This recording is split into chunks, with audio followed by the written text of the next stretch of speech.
अस्सलाम वालेकुम दोस्तों, कैसे हैं। उम्मीद करता हूँ सारे दोस्त खैरियत से होंगे। आज के इस वीडियो में हम बात करने वाले हैं MP1 गाड़ी के। MP1 गाड़ी में प्रॉब्लम ये है कि जैसे हम गियर लगाते हैं तो हमारा 8वां गियर लगता है।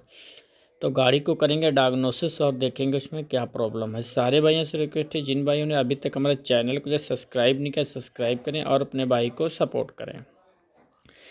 अगर किसी भी भाई को कोई डायग्नोसिस टूल चाहिए या किसी तरह की ट्रेनिंग चाहिए तो हमारे द्वारा उपलब्ध है। आप जद्दे में आके हमसे ले सकते हैं।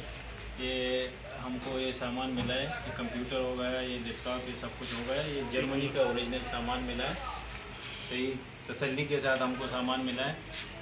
और जो चीज़ें सब चीज़ें जो है ना बिल्कुल A to Z मिला है। जिसको भी चाहिए वो उस्मान भाई के साथ रब्ता कर सकता है। जैसा कि दोस्तों आपने देखा वीडियो में कि हम डायग्नोसिस टूल भी जो है सेल करते हैं और हमने सेल भी किया। अगर आपको भी चाहिए तो आप भी हमसे संपर्क कर सकते हैं। अभी आ जाते हैं वीडियो के टॉपिक के ऊपर। क्या है टॉपिक गाड़ी का ये है कि जैसे इसका RPM, इसका जो किलोमीटर है वो काम नहीं करता है और ऊपर से जो है इसका गियर जैसे लगाएंगे तो 8वां गियर लगता है।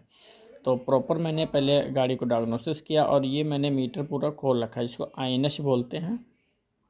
और MP1 में टीसीयू टेलीग्राफ वगैरह होता है वो इसके साथ ही रहता है, वो ऊपर नहीं लगा रहता है। क्योंकि जो पुराने मॉडल की गाड़ियाँ थी उनमें साथ में ही टेलीग्राफ को एडजस्ट कर दिया गया था।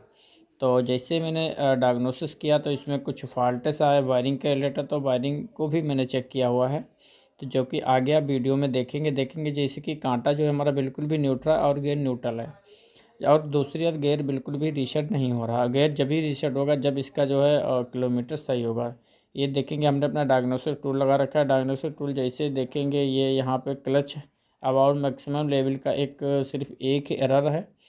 तो मैंने इसको पकड़ लिया, इसमें क्या प्रॉब्लम हो सकती है। तो सबसे पहले नंबर में मैंने चेक की है इसकी वायरिंग में जो है प्रॉब्लम, इसकी बहुत सारी प्रॉब्लमें निकली। देखेंगे ये C3 का कंप्यूटर है जो कि डायग्नोसिस टूल है। किसी भी भाई को अगर ट्रेनिंग चाहिए तो हमारे द्वारा उपलब्ध है, ट्रेनिंग भी मिल जाएगी और टूल भी हमें आपको मिल जाएगा। जो भी टूल होगा संतोषजनक आपको मिलेगा, बढ़िया टूल मिलेगा, जर्मन का ओरिजिनल टूल होगा। तो सबसे पहले जब किलोमीटर हमारा काम नहीं कर रहा तो सबसे पहले हम किलोमीटर की वायर चेक करने वाले हैं। वायर चेक करने के लिए हमें डायग्राम जो है इसका निकालना पड़ता है, जो कि INS में हमें मिल जाता है। और जबकि कभी कभी क्या होता है कंप्यूटर में एरर दूसरा आता है और गाड़ी में प्रॉब्लम दूसरी। जैसे कि आप देखेंगे मीटर को मैंने पूरा खोल लिया है। मीटर के पीछे जाएंगे तो कुछ इस तरह के आपको कपलर्स मिलेंगे। कपलर के साथ ही आप इसको चेंजेस कर सकते हैं कि गाड़ी में प्रॉब्लम है कि नहीं है वायरिंग में। अगर आपके पास मीटर है तो मीटर लगा के देख सकते हैं, अगर नहीं है तो आप जो है उसकी वायरिंग फर्स्ट चेक करेंगे, उसके बाद उसको जो है चेंजेस करेंगे। क्योंकि डायरेक्टली इसको चेंज करना काफ़ी कठिन हो जाता है। तो इसके अब सबसे पहले नंबर में अगर आपके पास डायग्नोस्टिक टूल है तो डायग्नोस्टिक टूल के साथ ही इसको डायग्नोसिस करें और देखें इसमें कौन सा एरर कोड आ रहा है। एरर कोड के साथ साथ आपका एक्सपीरियंस भी होना बहुत ज़रूरी है। ओनली आपके पास डायग्नोस्टिक टूल से ही काम नहीं चलेगा।